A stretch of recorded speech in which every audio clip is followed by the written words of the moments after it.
ሰላም ጤና ይስጥልኝ ውድ ቻናል ቤተሰብ ተከታታዮች በአዲስ ሰበር መረጃ ይዘንላችሁ ተመልሰናል። የሰሜን ሸዋ ዞን ዋና አዛዥ ህግ የማስከበር ዘመቻው በተወሰደው ተሰናብቷል። ይህን ጉዳዮች በትንታኔ አስደምጣችኋለሁኝ። ሰላም ለሀገራችን ያድግ፣ ሰላም ይቅደም፣ ጦር ለማንም አይጠቅምም። እንዲሁም በበላይነሽ እንግዲህ በተወሰደው ኦፕሬሽን አንድ የሴት አርበኛን ጨምሮ በደቡብ ጎንደር ዞን ደራ ወረዳ ተብሎ በሚታወቀው ዶግ አመድ ሆነዋል። ይህንም በትንታኔ የማስደምጣችሁ ሌላኛው መረጃችን ነው። እንዲሁም በሱዳን የሚገኘው አርሚ 7 ተብሎ የሚታወቀው ከአልቡርሃን ጋር እንዳሰለፋቸው ተሰምቷል። ይህንም የማስደምጣችሁ ሌላኛው መረጃችን ነው። ቲፒኤፍ እየወጣ ያለው መረጃ አለ። ይህንም ሌላኛው መረጃችን አብረን የምንዳሰሰው መረጃችን ነው። ስቴት ሁመራ ዞን ከተማ አስተዳደር ሐምሌ 5 አደባባይም አስመርቋን። ይህም በተመለከተስ አንድምታ አለው እናስደምጣችኋለን። አብራችሁን ትቆዩ ዘንድ በአክብሮት እየጠየቅን ላይክ፣ ሼር፣ ሰብስክራይብ ማድረግ እንዳይረሳ። ወደ ቀዳሚው መረጃችን አዘጋጅተን በቀጥታ ስናልፍ ራሱን የአማራ ፋኖ ብሔራዊ ንቅናቄ ብሎ ሰይሞ የሚንቀሳቀሰው ይግረም ከበደ የሸዋ ነጎድጓዱ ክፍለ ጦር ዋና አዛዥ የነበረው የሀገር መከላከያ ሰራዊት በወሰደው ኦፕሬሽን እስከ ወዲያኛው አሰናብቶታል። በተለይ ይህ ይግረም ከበደ ተብሎ የሚታወቀው የሸዋ ፋኖ የነጎድጓዱ ክፍለ ጦር ዋና አዛዥ ነው ሲል የነበረ እስከ አጃቢዎቹ ድረስ አሰናብቶታል። በዚህም በተወሰደው እርምጃ ራሱን ጨምሮ ማለት ነው 50 አለቃ ፀሐየ ወልዴ ተብሎ የሚታወቀው አብሮ የዚሁ ጥቃት ሰለባ ተሸኝቷል። እንዲሁም ፋኖ ሱራፌል ወልደ ዮሐንስ ተብሎ የሚታወቀውም ተሰናብቷል። በዚህ ቀጠና ህግ የማስከበር ዘመቻ መንግስት አጠናክሮ እየወሰደ ይገኛል። ሰላምን ቅድሚያ ለሰጡ ለሰላም እጁን መንግስት ዘርግቶ እየተቀበለ ይገኛል። አሻፈር ላለው ደግሞ ህግ የማስከበር ዘመቻው ተጠናክሮ ቀጥሏል። ወደ ሌላኛው መረጃችን ስናቀና በደቡብ ጎንደር ዞን ደራ ወረዳ አርብ ገበያ ተብሎ በሚታወቀው በላይነሽ በወሰደችው ኦፕሬሽን አንድ ሴት አርበኛን ጨምሮ አሰናብቶታል። በዚህ በተወሰደው ኦፕሬሽን በተለይ ገላውዲስ ክፍለ ጦር አካል የሆነው የአንበሳው ብርጌድ አመራሮች አባላትም በዚሁ ዶግ አመድ ሆነዋል። በተለይ አንድ ሹፌር ጨምሮ ሲጠቀምበት የነበረው መኪና ጨምሮ ማለት ነው የተወሰደው እርምጃ አሰናብቶታል። በዝርዝርም አስደምጣቸዋለሁ።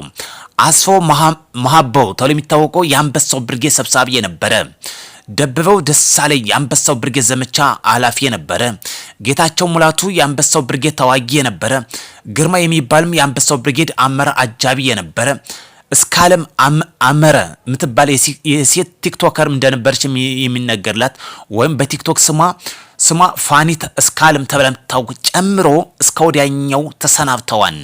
ጦርነት አይጠቅምም፣ ሰላም ይቅደም። ለዚህ ደግሞ በመንግስት ህግ ማስከበር ዘመቻ አጠናክሮ ወስዷል። ሰላም ለሚቀበሉ ልክ እንደ ፍቅር ሙልየም እየተቀበለ ይገኛል።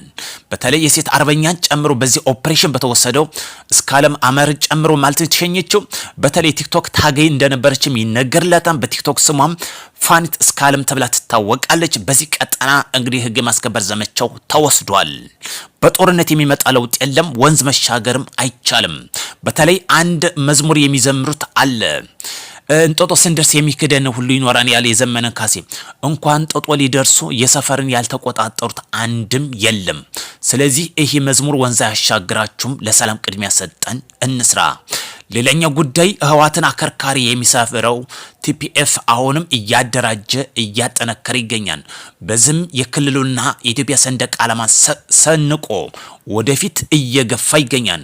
በዚህም ለትግራይ ህዝብ ዋስትና፣ የመንግስት ተቋማት ዋስትና፣ የትግራይ ወደፊት እጣ ፈንታ ዋስትና፣ የትግራይ ዲሞክራሲያዊ ዋስትና በሚል መሪ ቃል እየሰለጠነ እየታጠቀ ወደፊት እየገሰገሰ እየመከረ ይገኛል።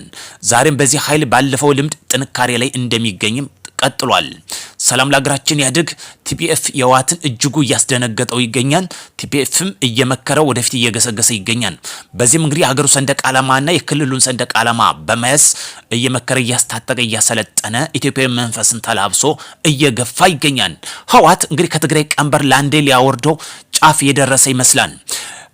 ሌላው ከምንመለከትበት በሱዳን የሚገኘው አርሚ 7 የተባለው የህዋት ፒኤልኤፍን ሰራዊት ከአልቡርሃን ጋር ጦር ጋር በቅጥረኝነት በመሰለፍ ላይ ብሉ ናይል ክሩምለክ በተባለ አካባቢ ባደረገው ውጊያ ብዙ ወጣቶች መስዋዕትነት እየከፈሉ እንደሚገኙም ተጠቅሷል። ህወሓት የትግራይን ወጣቶችን በአርሚ ሰባ ብሎ ለሱዳን አሳልፎ የሸጠ ቅጥረኛ መሆኑን በግልጽ አሳይቷል። በዚህም ብሉ ናይል ክሩምክ በተባለ ግንባር ላይ ከሱዳን ፈጥኖ ደራሽ ጋር በማሰለፍ ዋጋቸውን እያስከፈላቸው እንደሆነ እስከ መስዋዕትነት እያቀረባቸው እንደሆነ ተገልጿል። ሰላም ይቅደም፣ ጦርነት አይጠቅምም። ውድ የቻናል ቤተሰብ ተከታታዮች ላይክ፣ ሼር፣ ሰብስክራይብ ማድረጋችሁን እንዳትረሱ። ለሀገራችን ሰላሟን የምትላበስበት ጫፍ እየደረሰች መሆኑ ተገልጿል። በዚህም እንግዲህ በሰሜን ወሎ ዞን በጽንፈኛው ላይ ተገቢው እርምጃ ተወስዷል። በሰሜን ወሎ ዞን ስታይነሽ አካባቢ በተሰማራው ነበልባል ክፍለ ጦር በጽንፈኛው ቡድን ላይም እርምጃ በመውሰድ ከህዝብ ዘርፎ የተጠቀመበት የነበረውን ቁሳቁስ ጨምሮ በተለያየ አይነት መሳሪያዎችን በቁጥጥር ስር አውሏል። የክፍለ ጦሩ አዛዥ ኮሎኔል መለስ አሻግሬ ጽንፈኛው ቡድን እድሜያቸውን ያልደረሱ ህጻናትን ጦር ውስጥ በማስገባትና ገበሬውን በመዝረፍ በንጹሃን ላይም ተጽዕኖ ሲያሳድር መቆየቱን አስታውሰው ክፍለ ጦሩ በወሰደው የተቀናጀ ዘመቻ አካባቢ ከጽንፈኛው ማጽዳትና ሰላም ማስፈንን ተችሎታል ብሏል። ክፍለ ጦሩ ወታደር ጥበብን ተከትሎ በወሰዱ እርምጃ የተለያዩ አይነት የነፍስ ወከፍ መሳሪያዎችንና ተተኳሾችን እንዲሁም ከአርሶ አደር የዘረፈውን እህል በቁጥጥር ስር ማዋሉን ገልጿል። ይህ ነው የአማራ ነጻነት ታጋይ የሚሉን።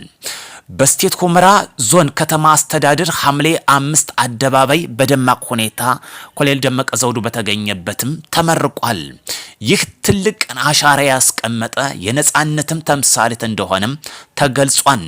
ሐምሌ 5 የማይረሳ ትውስታ 2008 በአማራ ክልል ወልቃይት ጠገዴ ስቴት ሁመራ ዞን በስቴት ሁመራ ከተማ አስተዳደር ሐምሌ 5 አደባባይ ተመርቋል። በምርቃ መርሃ ግብሩም የተገኝተው የንግግር ያደረጉት የወልቃይት ጠገዴ ስቴት ሁመራ ዞን ምክትል አስተዳዳሪና የዞኑ ሰላምና ጸጥታ መምሪያ ኃላፊ ኮሎኔል ደመቀ ዘውዱ አይቻልም አይነካም ሲባል የነበረው የህወሓት ኃይል ሐምሌ 5 በአንድነት በትብብር ለፍትህና ለነጻነት አንድነታችን ያሳየንበት ዕለት ነው ብለዋል። ቀኑ የድል ቀን ነው ሲሉ አስታውሰው ይህ ድል የመላው አማራና ፍትህ ወዳድ ኢትዮጵያውያን በሙሉ የድል ቀን ነው ሲሉ ተናግረዋል። ሐምሌ 5 ሲታወስ እምቢተኛው የህወሓት ቡድን አፈና ሲሞክርብኝ መላው የጎንደር ህዝብና ከጫፍ እስከ ጫፍ ወጥቶ ውድ ህይወታቸው ሰጥተው ዛሬን እንዳይ አድርገውኛል ብለዋል። በዚህ ምስጋናዬን ላቀርብ እወዳለሁ ሲሉ አክለው ገልጸዋል። ጸረ ህዝብና የመንግስትና የህዝብ ማሸነፍ የሚችል ሐምሌ 5 እና ፈጣሪ አሳይቶና ሲሉ ተናግረዋል። ሐምሌ 5 ሲዘከር የሚኖረው የነጻነት ቀን መሆኑን ገልጸው ሐምሌ 5 አደባባይ ለሰራው የስቴት ሁመራ ከተማ አስተዳደር ምስጋናቸውንም አቅርበዋል። መርቃ መርሃ ግብሩ የዞኑ ዋና አስተዳዳሪ አቶ እሸቱ ደምለው፣ የዞኑ ምክትል አስተዳዳሪና የሰላም ጸጥታ መምሪያ ኃላፊ ኮሎኔል ደመቀ ዘውዱ፣ የዞኑ የወረዳ አመራሮችና የሀገር ሽማግሌዎችና የሃይማኖት አባቶች እንዲሁም የስቴት ሁመራ ነዋሪዎች ተገኝተዋል። ሰላም ይስፈን፣ ሰላም ለሀገራችን ያድርግ። ይህ ኮሎኔል ደመቀ ዘውዱ ካስተላለፈው መልእክት እጅግ ጥሩ አስተማሪ ነው። ምክንያቱም ነጻነትን የተላበሰበት ቀን ነው። ጽንፈኛው ቅጥረኝነቱን በግልጽ ያሳየበት፣ ይህ ነጻነትን ያገኙበትን ነጻነታቸው መልሶ ለመንፈግ እየሰራ እንደሚገኝ ግልጽ አመላካች ነው። ውድ ኢትዮጵያውያን ለሰላም ዘባችን ንቁም። ሀገር የምትወዱ ለሰላም ዘብ ንቁም። ብሔርተኝነት አይጠቅምም። በሌላ መረጃ እስከንገናኝ መልካም ቀን እንዲሆንላችሁ ከወዲሁ ተመኘው።